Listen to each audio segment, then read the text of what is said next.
Space में है एक विशालकाय पार्टिकल एक्सेलरेटर। पृथ्वी की ऑक्सीजन से चांद को लग रहा है जंग।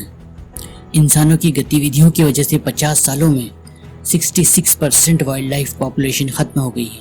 मिल्की वे के सैटेलाइट गैलेक्सीज का 50 वर्षों पुराना रहस्य सुलझ गया है।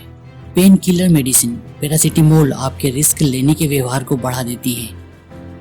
100 से ज्यादा विशालकाय मेमथ और दूसरे प्री हिस्टोरिक जीवों की हड्डियां अच्छी हालत में मिली।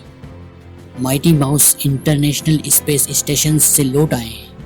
हेलो दोस्तों, स्वागत है आप सभी का साइंस ट्यूब के एक नए एपिसोड में। स्पेस में है एक विशालकाय पार्टिकल एक्सेलरेटर। एक नई स्टडी में वैज्ञानिकों को पता चला है कि वैन एलन रेडिएशन बेल्ट के अंदर इलेक्ट्रॉन्स अत्यधिक उच्च ऊर्जा से चलने लगते हैं। पृथ्वी के चारों ओर पाए जाने वाला स्ट्रॉन्ग मैग्नेटिक फील्ड उच्च ऊर्जा के पार्टिकल्स को ट्रैप कर लेता है और एक पार्टिकल एक्सेलरेटर की तरह कार्य करने लगता है। जब पहले सैटेलाइट स्पेस में लॉन्च किए गए तो वैज्ञानिकों को अनजाने में ही पृथ्वी के चारों ओर उच्च ऊर्जा वाले रेडिएशन क्षेत्रों का पता चला। साइंटिस्ट की इस टीम के लीडर जेम्स वैन एलन थे, इसलिए इन क्षेत्रों का नाम वैन एलन रेडिएशन बेल्ट रख दिया गया। GFZ German research centre for Jio sciences के रिसर्चर्स ने यह पता लगाया है कि इन रेडिएशन बैंड्स में इलेक्ट्रॉन भयानक तेज गति प्राप्त कर लेते हैं। यह रिसर्च बताती है कि पृथ्वी का मैग्नेटोस्फीयर किसी बहुत बड़े पार्टिकल एक्सेलरेटर की तरह कार्य कर रहा है। ये इलेक्ट्रॉन को अल्ट्रा रिलेटिविस्टिक गति दे देता है। यह खोज नेचर कम्युनिकेशंस में प्रकाशित हुई है। इन इलेक्ट्रॉन्स का तापमान 100 बिलियन फ़ारेनहाइट तक पहुंच जाता है। इतना ही नहीं, ये इलेक्ट्रॉन अपने द्रव्यमान मास की ऊर्जा जो कि आइंस्टाइन की E=mc² की इक्वेशन से प्राप्त की जाती है, उससे भी कई गुना अधिक ऊर्जा से चल रहे हैं। इसे ही अल्ट्रा रिलेटिविस्टिक ऊर्जा कहते हैं। यह इतने तेज चलते हैं कि आइंस्टाइन की रिलेटिविटी की थ्योरी के अनुसार समय की रफ्तार भी इनके लिए धीमी हो जाती है। सिर्फ 50 सालों में 66% वाइल्ड लाइफ पॉपुलेशन खत्म हो गई है। हम इंसानों की गतिविधियों के कारण सिर्फ 50 सालों में पृथ्वी से जानवरों, पक्षियों और मछलियों की लगभग 66% आबादी खत्म हो गई है। अगर अब भी हालात को काबू में नहीं किया गया तो यह मानव जाति के लिए कई तरह के संकट उत्पन्न कर सकता है। यह चेतावनी लिविंग प्लैनेट रिपोर्ट 2020 में दी गई है। WWF और जूलॉजिकल सोसाइटी ऑफ लंदन इस रिपोर्ट को प्रकाशित करते हैं। साइंटिस्ट इस रिपोर्ट्स से बहुत चिंतित हैं और वो कहते हैं कि पृथ्वी और बायोडाइवर्सिटी को बचाने के लिए हमें अब तो कुछ करना ही होगा। We need to act now। पृथ्वी की ऑक्सीजन से चांद को जंग लग रहा है। क्या आप कभी सोच सकते हैं कि चांद को भी जंग लग सकता है? जी हाँ, यह हो रहा है। अक्सर आपने देखा होगा कि लोहे को पानी और हवा लगने से उसमें जंग लग जाता है, लेकिन बहुत कम लोग जानते हैं कि ऐसा ऑक्सीजन की वजह से होता है। दरअसल आयरन ऑक्सीजन के साथ क्रिया करके आयरन ऑक्साइड बना लेता है। इसे ही जंग कहते हैं। वैज्ञानिक भाषा में इसे आयरन ऑक्साइड या हीमेटाइट कहते हैं। क्या आप सोच सकते हैं कि चांद में भी जंग लग रहा है? ना हैरत की बात, वह भी तब जब चांद की सतह पर नाम मात्र की ऑक्सीजन पाई जाती है।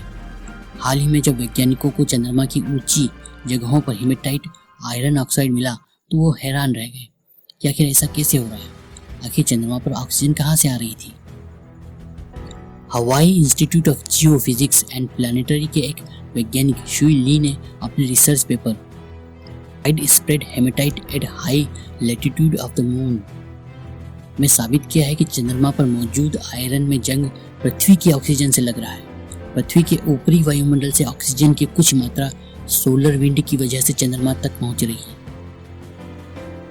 इस खोज में इसरो के चंद्रयान 1 के डाटा का उपयोग किया गया है।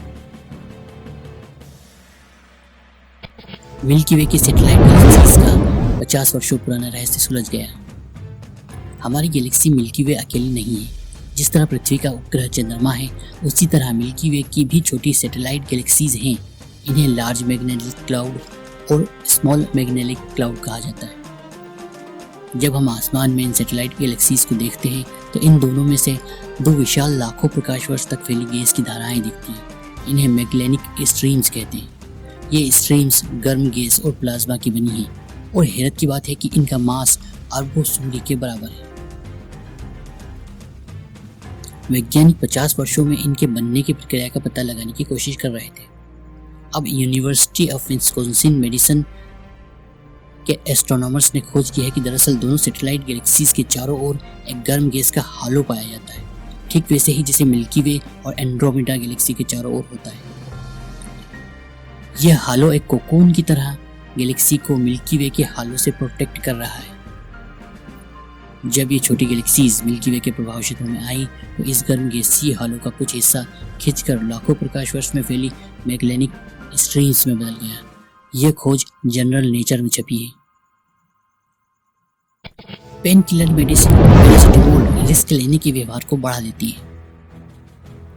ऐसा लगता है कि यूएस में सबसे ज्यादा इस्तेमाल की जाने वाली दवाई और दुनिया भर में काफी प्रचलित दर्द निवारक दवाई एसिटामिनोफेन या पैरासिटामोल दर्द दूर करने के साथ साथ इंसानों की रिस्क लेने के व्यवहार को भी बढ़ा रही है।